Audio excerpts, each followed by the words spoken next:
All right, great. Well, I appreciate the invitation to come speak at this strategy session. I want to kind of talk about some various ongoing social science research projects that I think are of interest to the pro-life community. As was mentioned, I'm an assistant professor of political science at the University of Michigan Dearborn. I'm also an adjunct scholar at the Charlotte Lozier Institute. There's a new kid on the block. I'm pleased to say that we finally have gotten a pro-life think tank off the ground. The Lozier Institute was started last year. It's the education and research arm of the Susan B. Anthony list. One of about a dozen or so adjunct scholars we have. I'm very excited about this. I think we've needed a pro-life alternative to Guttmacher for a very, very long time, and I'm very excited to be part of this new initiative.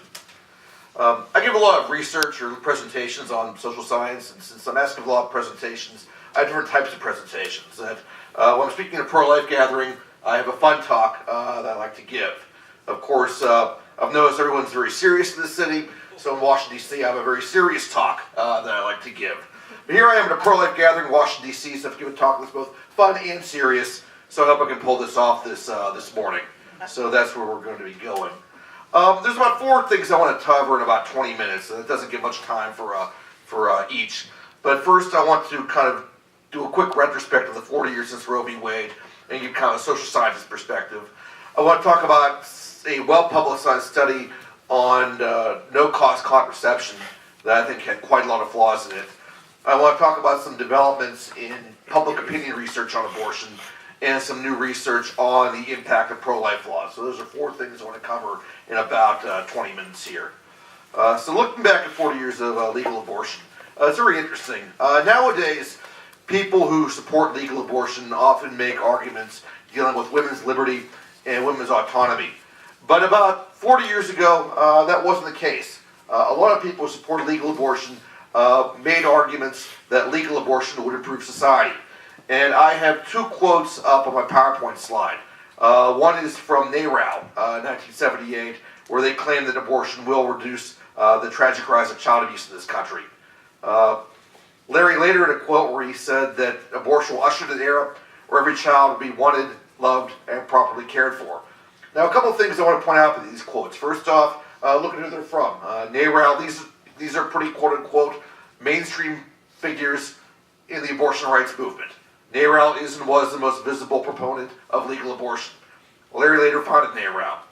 Second thing I want you to point out is look at the dates. One's from 1978, one's from 1974.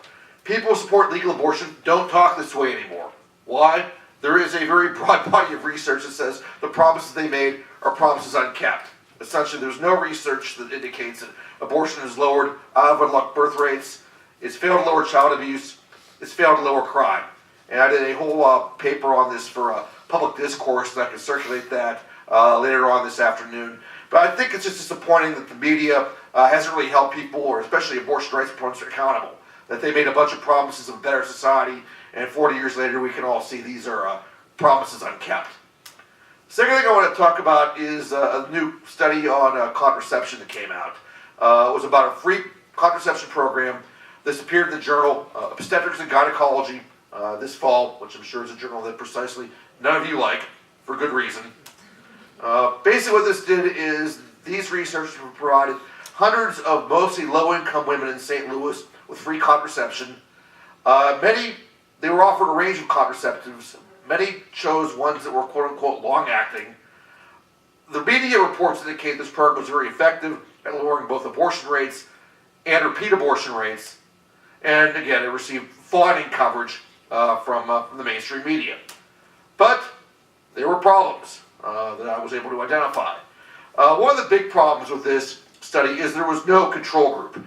They just gave out contraception to women and looked at what happened. Now, the thing is women who are interested in getting contraception are a subset of women who are trying to avoid getting pregnant. You know, they should have had both a control group and a treatment group. Because again, it's not random. The women who volunteer aren't necessarily like the rest of the population. They probably have a greater interest on average in avoiding a future pregnancy. So the fact there's no control group I think is very telling, and I think is a pretty big flaw with this study. Secondly, they use a weighting mechanism, which I think exaggerates the effectiveness of the program. Most of the women who took part were low income, and they were disproportionately minority. And women who are low income, women who are minority, tend to, on balance, have higher abortion rates than the rest of the population. Interesting, the study didn't provide the unweighted data for people to look at. They just provided the weighted data. And essentially, I still think that this group probably still had high abortion rates, just maybe not quite as high as the population numbers would suggest. But again, they didn't provide the unweighted data. They only provide weighted data. I think it exaggerates the effect of this program.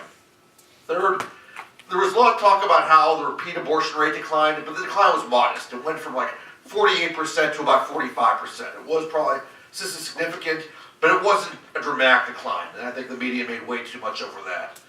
4, I still think that it probably had an exaggerated impact on the overall rate. The researchers only looked at data from one abortion clinic in St. Louis. They didn't look at data from the entire St. Louis metro region. I'm going to talk about that in a bit. But again, I think they cherry-picked this particular clinic. I'm not sure why. But again, they didn't look at the whole St. Louis metro area. They just looked at 1 or 2 clinics, which I think kind of skewed the results. Lastly, the results are not generalizable to a large population. Most women don't use long-term contraceptives. There's a variety of health risks involved, and they just tend to be less popular than other kinds. So I don't think that lots and lots of women would sign up for a program that will give them a free long-acting contraceptive just because these are unpopular. There are other problems as well. This is kind of the one big thing. First off, the good people who did this survey obtained their data on pregnancies and abortions by phone surveys. Okay, this is not reliable. Okay, people aren't necessarily going to tell the truth whether they're pregnant or had an abortion on the phone. It actually was one of a medical student actually found this out. One of the students who actually was at the AAPLOG conference last year did some digging and found this out. The mainstream media did not report on this. I'm the only one who has done so. I, along with David Patton, well actually David did most of the heavy lifting, I should give him the credit. We actually collected data from state health departments in Missouri to try to get some better research about the abortion rate in St. Louis. And essentially we found the abortion rate in St. Louis overall didn't really decline very much. So when you get actual data from the actual public health department in St. Louis, we didn't see this program having a real big impact on the abortion rate in the city. So actually we wrote a letter to obstetrics and gynecology, and I'm pretty sure I can tell you this, it will be published. They are going to publish the letter that David Patton and I wrote. So this is not a journal that generally gives people who are pro-life much of a chance to make any kind of argument, but they are going to publish our letter. I'm not entirely sure when it's going to appear, but we'll be sure to keep you all posted. So stay tuned for more exciting details as they develop. Third thing I want to talk about is public opinion on abortion. This isn't exactly a news flash, but the 2012 election cycle was pretty tough on pro-lifers. We didn't really get the kind of outcome I think most of us were hoping for. When Republican candidates fare poorly, comes as no surprise that social conservatives often bear much of the blame. 2012 was, big surprise, no exception. Now, a lot of people blame pro-lifers, and there are reasons for this. You had the unfortunate statements made by Senate candidates Todd Akin and Richard Murdoch. Many people feel that the Democratic Party's war on women rhetoric was politically effective. And there was a lot of media coverage around the 40th anniversary of Roe v. Wade, and a lot of pundits were actually arguing that the pro-choice position had actually made some pretty big gains in public opinion. But the problem these pundits commit is what they do is they commit what I call the cardinal sin of abortion politics, which is they cherry-pick polls which indicated strong pro-abortion sentiment. That essentially, when it comes to public opinion on abortion, the wording of the survey question matters a great deal. And any halfway competent pollster can devise a question that's going to give the pro-choice team an advantage. For instance, Roe v. Wade always polls well. But there's a reason for this. I mean, many people say they support Roe v. Wade, but the reason why it polls well is a lot of people don't understand the decision. Some small fraction of people don't realize it even had to do with abortion. They think it had to do with school desegregation or something else, and that skews it. Some people think it only legalized abortion for the first 3 months, and we know that's not true. Some people think that overturning Roe would ban abortion everywhere, also not true. So Roe v. Wade always polls well, but I don't think that's a good gauge of public sentiment on abortion.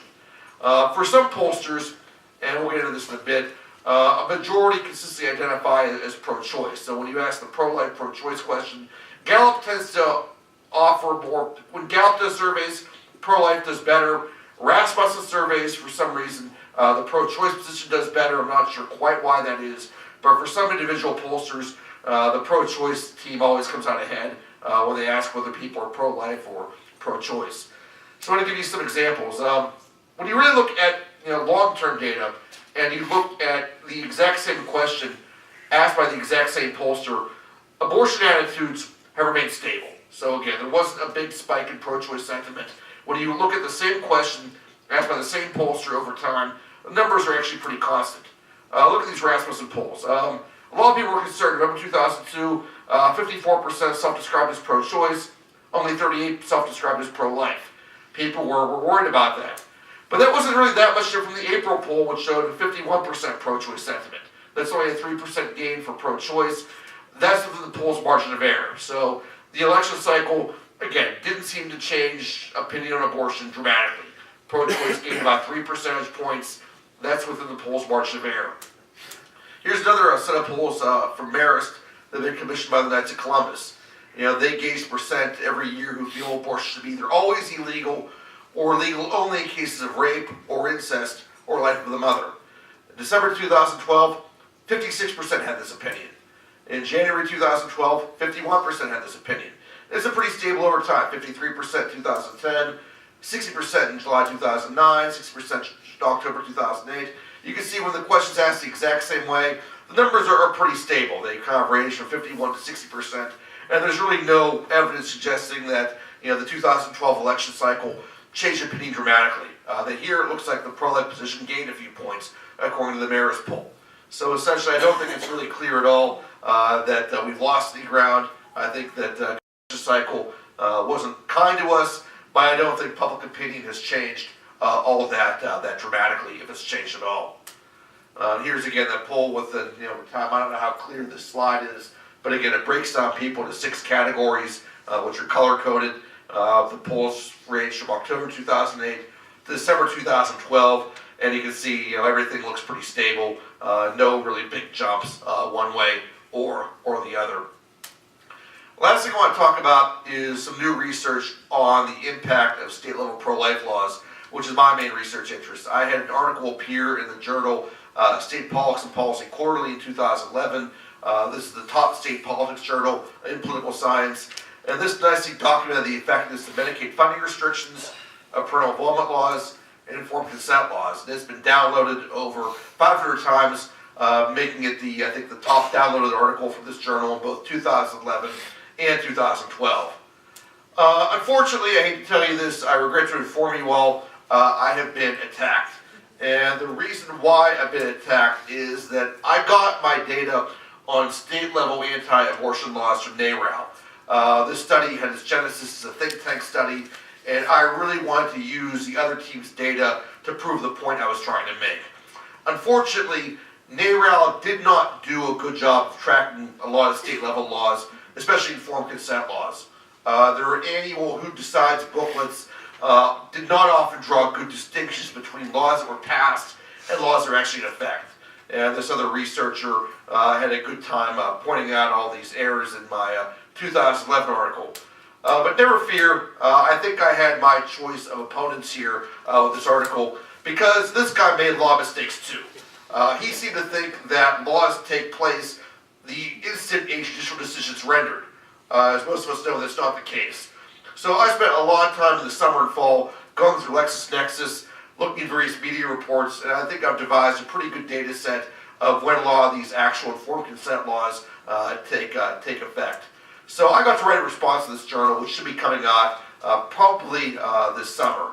And we do find, again, that with a good data set, my findings hold up. That if your state cuts off Medicaid funding for abortion, it reduces abortion rates by about 10 to 15%. Parental involvement laws reduce in-state minor abortion rates by about 17%. The trick is with informed consent laws, they have to be designed the right way. Part of the problem with research on them is there's a pretty big range of informed consent laws, some of which are a lot better than others. Natural right to life deems one set of these informed consent laws Casey style. These are laws modeled after the Pennsylvania law that was decided in the Casey v. Planned Parenthood decision. The Casey style laws require women obtaining abortions to view some color photos of fetal development before they have the abortion. So when you get a good informed consent law that actually has color photos of unborn children, that reduces abortion rates anywhere from about 3 to 7%, according to my research. Another kind of informed consent law are those laws that require 2 visits. About 10 states have them. I know that Mississippi was the first state to have a law that requires 2 visits. Other states include Louisiana, Utah, Wisconsin.